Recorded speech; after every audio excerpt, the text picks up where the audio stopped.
네, 매주 수요일에 만나는 시간입니다. 몸을 아는 남자, 캐릭터 있는 남자 한진우 원장님의 건강 플러스 시간입니다. 네, 한진우 원장님이 오늘은 면역력에 대해서 알려주신다고요? 네, 먼저 정의를 한번 살펴보자면요. 우리 인체, 생체 내부의 요인과 병을 일으키는 병원, 항원에 대해서 반응하는 그런 방어 기제를 면역이라고 이렇게 말을 하는데요. 이 외부 인자뿐만 아니라 우리 건강 상태를 유지하기 위한 모든 활동이나 기능을 면역력이라 이렇게 표현하기도 합니다. 네. 요즘 같은 계절에 면역력이 저하되기가 딱 좋은 시기예요. 그래서 오늘 면역 관련 질환과 그 저하를 막는 방법까지 좋은 정보들을 많이 준비했으니까요. 잘 들어보시고요. 그래요. 네. 아무튼 뭐 면역이 약해졌다.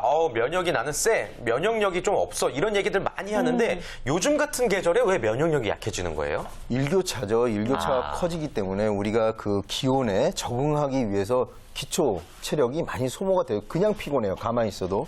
그런데다가 이제 불규칙한 생활을 한다든지 그 누적된 피로라든지 피로를 풀지 못하고 그다음에 운동이 부족하다든지 인스턴트 식품, 고열량, 저영양 이런 음식의 과도한 섭취가 그 영양의 불균형을 초래하면 면역력이 저하되게 되죠. 네. 특히 이제 스트레스는 또 만병의 근원이라고 이렇게 말하잖아요. 그리고 면역력 저하의 그 중요한 원인이 되고요. 불면증, 잠을 못 자는 것도 면역력 저하에 일으키게 됩니다. 네, 뭐 현대인이라면 뭐 스트레스나 불면증 뭐 다들 한 번씩 겪어보셨을 텐데 그렇다면은 정말 이 면역력 저하에 있어서는 조심해야 될 분들이 굉장히 많이 있을 것 같습니다. 면역력 저하로 인한 위험은 또 어떤 것들이 있을까요? 우선 기본적으로는 피로감. 굉장히 피곤하죠. 그다음 기력 저하, 무기력해지고 의욕이 상실되고 이런 증상들이 있을 수 있는데요.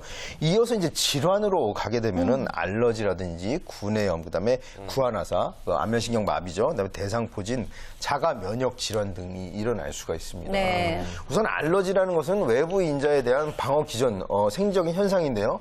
이게 과민해지면 이제 증상으로 나타나죠. 비염이라든지 아토피라든지 나타나는데 면역력이 떨어지면 외부의 작은 요인에도 질병을 일으킬 가능성이 있기 때문에 더 과민하게 반응하고 이런 것들이 증상으로 나타나서 불편해지는 거죠. 네. 그렇군요. 구내염에 자주 걸리는 편인데 저도 염증이 이게 쉽게 잘 사라지지가 않더라고요. 이것 또한 그렇다면 면역력 저하기 때문인가요? 구내염이라는 그 구강 내 점막의 어떤 그 염증 이게 이어서 궤양으로 가게 되죠. 뭐 찌개 같은 거 먹으면 굉장히 괴롭잖아요. 케찹 먹으면 역시 그 피로하고 잠 못 자고 스트레스 받으면 이 잘 생긴단 말이에요. 네. 잘 낫지 않고 오래 가고 반복되는 경향을 보입니다. 일반적으로 가벼운 구강 내 상처, 이게 칫솔질하다가 상처가 나면 빨리 나아야죠. 근데 이게 낫지 않고 계속 상처가 유지되다가 이게 궤양으로 발전될 때는 이게 면역력이 저하됐다고 이렇게 볼 수가 있고요. 네. 그다음에 대상포진이라는 질환이랑 유양돌기염에 의한 말초성 구안화사는 원인균이 같아요. 네. 바이러스인데 이게 체내에 평생을 잠복하고 있다가 면역력이 저하되는 순간 발병을 하게 됩니다. 대상포진의 경우는 굉장히 아픕니다. 통증이 심하고 수포가 잡히고 표피가 떨어져요. 정말 고통스러워하시더라고요. 살점이 뚝뚝 떨어지는 이런 아주 고통스러운 질환 중에 하나고요. 구안화사는 안면신경이 이제 마비가 되게 되는 거죠. 그래서 이런 질환들이 전부 면역력과 관계가 있습니다. 네, 사실 뭐 태진 씨도 말씀을 하셨지만 저도 구내염이 굉장히 잘 걸리는 편이거든요. 조금만 피곤하면은 입안 여기저기가 이제 하얗게 이렇게 변하는데 네. 다른 분들 같은 경우에는 내가 면역력이 약해져서 이런 증상 때문에 고생해봤다는 거 어떤 것들이 있는지 박지훈 변호사님 어떤 게 있었어요? 저도 이게 구내염인지 모르겠어요. 조개눈 하는 거 있잖아요. 그게 구내염입니까? 조개 눈이요? 우리 이런 안에 이제 툭툭 터지는 표준말을 잘 몰라서. 그런 거 구내염 맞죠? 죄송합니다. 네. 구내염입니까 그게? 의학적으로 맞지 않는 용어인 건 조개눈이 뭔가 그게 아마 구내 그 궤양, 그 앞타성 구내염을 일종이죠. 말하는 것 같아요. 네. 피곤하고 그러면 더 이게 심해지죠. 자꾸 재발하지 않나요? 그러니까 이렇게 음식을 먹다가 구강을 씹는 경우가 있잖아요. 뺨 씹고 이랬는데 이게 보통은 그냥 나아야 되는데 피가 나다가 그냥 나아야 되는데 이게 궤양으로 허옇게 되면서 이게 푹 패이는 거 말하는 거죠. 그게 이제 면역력이 떨어지면 그런 증상이 나타나게 되죠. 원래 그냥 나아야 돼요. 네. 상처가 나면 바로 자연스럽게. 그냥 나아야 되는데 이게 구내염으로 간다. 이러면 면역력이 네. 저하됐다고 볼 수가 있죠. 일단 뭐 입병을 또 말씀을 해주셨는데 이재현 대표님은 어떤 증상들이 있었어요? 저는 다양한 알러지가 좀 면역 기능이 알러지. 떨어졌을 때 예. 하는 것 같아요. 목걸이 같은 알러지라는 것도 어떨 때는 괜찮은데 어떨 때는 몸이 피곤할 때는 목 주변이 이제 알러지가 네. 나고 뭐 아토피 같은 것도 어떨 때는 음식이 반응하지 않는데 이제 피곤할 땐 반응하고 이렇게 달라지는 것 같습니다. 그렇군요. 네, 맞습니다. 아무래도 면역력이 떨어지게 되면은 건강에 정말 적신호가 오기 마련인 것 같은데, 자, 그렇다면 면역력은요, 선천적인 건지 후천적인 건지 정말 궁금합니다. 일단 사람이 나이가 들어가면 우리 MC분들도 이제 연식이 좀 되지 않았습니까? 네, 그렇죠. 면역력이 떨어지는 거는 이제 생리적인 현상이에요. 노화 인정해야죠. 현상인데. 예. 날 때부터 선천적으로 면역력이 약한 사람들이 있어요. 선천적 면역 결핍도 있죠. 에이즈는 후천적이고 선천적으로 그런 분들도 있어요. 근데 대부분 우리가 면역력 저하는 생활 관리를 잘 못했다든지 나이도 젊고 건강한 사람이었는데 불규칙한 생활, 음식 뭐 인스턴트 식품 이렇게 많이 먹고 잠을 못 자고 이렇게 해서 면역력이 후천적으로 저하되는 경우가 대부분이라고 봅니다. 그렇군요. 늘 건강을 유지해서 면역력이 강한 상태로, 그러니까 나쁜 놈을 싸워 이길 수 있는 그 착한 놈을 좀 표현이 좀 그렇긴 한데 그럼 항상 늘 방어 상태로 만들어야 될 것 같습니다. 네. 면역력 상태를 알아볼 수 있는 자기 진단법 같은 건 없을까요? 그러니까 휴식을 취했는데도 피로가 풀리지 않는다든지 작은 상처가 났는데 이게 낫지 않고 오래 간다든지 그다음에 감기에 자주 걸리고 자꾸 여기저기가 아프고 불편하다면 예. 면역력 저하를 의심해 볼 수가 있죠. 그거 태진 씨인데요? 저 툭하면 피곤하고 툭하면 아프고 웬만해서 안 낫고 왜 그러죠? 그러니까 한의원은 오시라니까 오지 갈 데가 많습니다. 오늘 변호사님한테도 가봐야 되고. 네, 네, 저도 사실 요즘 피곤해서 네. 그런지 지금 말씀하신 증상들이 굉장히 많이 있거든요. 근데 정말 현대인이라면 누구나 이렇게 면역력 저하에 시달리고 네. 있을 것 같은데, 그렇다면 저희가 걱정할 필요는 없잖아요. 어떻게 하면 면역력을 강화시킬 수 있을지 이제부터 알아보죠. 네. 한의원에 오시고요.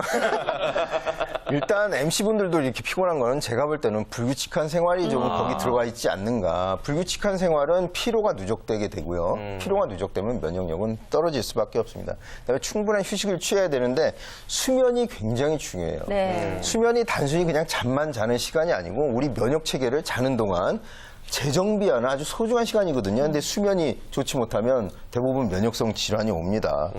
구안화사, 대상포진, 이 구내염 등이 자주 와서 이제 한의원에 오시는 환자분들을 보면요. 수면의 질이 좋지 못한 분들이 굉장히 많아요.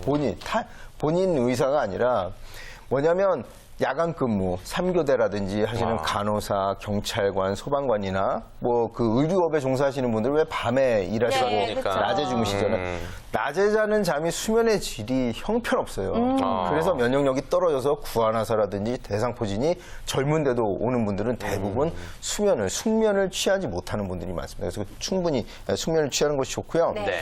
뭐 아침에 일어나서 냉수 마찰이라든지 그 마른 수건으로 건포 마사지를 하는 것도 좋은데 여의치가 않으면 세수할 때만이라도 귀를 이렇게 주물러 준다든지 귀요? 예, 목덜미를 안마해 준다든지 이런 어떤 힐링의 시간을 갖는 게 좋고요. 동의보감에서는 아침에 일어나서 치아를 부딪히는 고치법이 건강에 굉장히 도움된다고 하니까 여러분들도 고치법을 한번 해보시는 것도 좋을 것 같습니다. 그렇군요. 좋습니다. 네. 면역력을 강화시키는 방법에 대해서 이야기를 좀 들어봤습니다. 네. 그렇다면 우리가 식생활에서도 영양 잡힌 식습관 중요하다는 말씀 누누이 뭐 하고 계시지만 어떤 음식들을 먹었을 때 면역력이 약해지지 않을 수 있을까요? 그러니까 제철 과일과 채소, 그러니까 막 억지로 재배한 하우스 이런 거 말고 네. 가장 저렴하고 쉽게 구할 수 있는 재료를 골고루 먹는 것이 가장 중요합니다. 근데 우리가 비타민C가 면역력에 좋다고 알려져 있잖아요. 맞아요. 흔히 그러면 과일을 떠올리기가 쉽죠. 과일도 좋지만 감자라든지 고추 2개만 먹어도 하루에 필요한 비타민C를 다 섭취할 수가 있다고 정말요? 예, 그렇게 해요. 그다음에 등푸른 생선 있죠. 정어리라든지 참치 이런 등푸른 생선을 충분히 먹으면 이 DHA 성분이 두뇌 활동에도 도움이 되지만 면역력과도 관계가 있다니까 등푸른 생선도 충분히 드시고 그다음에 네. 호두, 잣, 땅콩 이런 것들이 견과류에 그 미네랄이 풍부할 뿐더러 그 지방산 건강한 지방이죠. 네. 식물성 지방, 그다음에 비타민 등 그 영양소가 풍부하기 때문에 또 역시 면역력 강화에 도움이 됩니다. 하루에 그 한 번 이상 우유라든지 어떤 유제품을 들여서 유산균이라든지 이런 것들을 섭취하는 것도 도움이 됩니다. 네. 면역력 하면 또 인삼, 홍삼. 그런데 부작용이 있을 수 있으니까 반드시 한의사 상담 후에 처방받아서 드시는 것이 좋겠습니다. 네, 일단 좋은 식습관 갖는 게 굉장히 중요할 것 같은데 네. 저는 비타민 얘기가 나와서 좀 궁금한 게 있는데요. 이제 과일을 충분히 섭취하지 못할 때 비타민 영양제 먹는 거는 어떻게 보세요? 합성 비타민에 대해서는 비판하는 목소리가 굉장히 저도 기사 많습니다. 봤어요. 그래서 천연 비타민 조금 고가이긴 하지만 예. 가장 좋은 건 음식을 통하는 거예요. 네. 정 안 될 때는 천연 비타민을 사서 드시되 먹는 거하고 흡수되는 거는 또 별개의 문제입니다. 그래서 너무 고용량을 먹는 것도 과요불급이라고 좋지 못할 수가 있어요. 특히 동물 그 지방성 비타민은 지용성은 체내에 축적되게 되거든요. 과다 복용하면. 그래서 그것들은 조금 이렇게 용량을 지켜서 드시는 것이 중요하고요. 우리가 비타민C를 막 많이 먹으면 소변으로 거의 나오잖아요. 네. 그러니까 그렇게 너무 과하게 드시지 않는 것도 중요합니다. 네, 그렇군요. 적당한 양을 지켜서 드시는 것도 좋을 것 같은데 또 한의학을 통해서 면역력을 강화할 수 있는 방법도 있을까요? 한의학에서 가장 강점이 이런 부분인 것 같아요. 그 미병이라고 하거든요. 질병과 건강 사이에 불편감이 있을 때 치미병이 상의다, 좋은 의사다 이렇게 했는데요. 한의학적 치료를 하는, 그러니까 아무리 내가 생활 개선을 통해서 면역력을 올리려고 해도 여기저기 불편하고 아프실 때는 한방 의료기관에 가까운 데 가셔가지고 진단받고 처방받아서 치료를 하는 것도 매우 중요합니다. 네. 근데 신생아들의 경우에는 면역력이 뭐 없다, 면역력이 약하다 이런 얘기 많이 하잖아요. 근데 모유 수유를 하면은 면역력이 엄청 좋아진다 뭐 이런 얘기가 있더라고요. 어머니의 그 항체가 예. 모유수유를 통해서 이렇게 온다고 알려져 있고요. 그래서 분유보다는 모유수유가 뭐든지 자연적인 게 가장 좋은 거예요. 네. 그렇군요. 네. 알겠습니다. 자, 가을철 환절기입니다. 간절기입니다. 여러분들 건강관리 늘 신경 쓰셔야 될 테고 면역력에 대해서도 많이 챙기셔야 될 것 같은데요. 환절기에 딱 맞는 건강관리법 한번 찝어주실까요? 이제 환절기가 되면 이제 쌀쌀해지잖아요. 그래서 네. 일교차도 크고 날씨도 건조하고 면역력이 저하되면은 감기라든지 열성 질환 이런 전염성 질환에도 걸리기 쉽고요. 그래서 중장년층의 경우는 너무 추운 그 야간이나 아주 이른 새벽에 운동하시는 것은 혈압이 올라갈 수 있기 때문에 조금 피하시는 게 좋고요. 예. 낮 시간에 운동하시는 게 좋겠고요. 감염 질환에 너무 취약한 그 노인분들은 폐렴 예방 주사를 맞는 것도 이 환절기 건강 관리에 중요한 포인트가 되겠습니다. 네, 알겠습니다. 원장님께서 해주신 말씀 잘 참고하셔서 건강한 가을을 나시기를 바라겠습니다. 다음 시간에도 유익한 건강 정보 기대해 주시길 바라겠습니다. 네. 자, 건강 플러스까지 오늘 저희가 준비한 소식 여기까지죠? 네, 그렇습니다. 오늘 함께 해주신 박지훈 변호사, 이재은 대표, 한진우 원장 모두 고맙습니다. 고맙습니다. 고맙습니다. 감사합니다.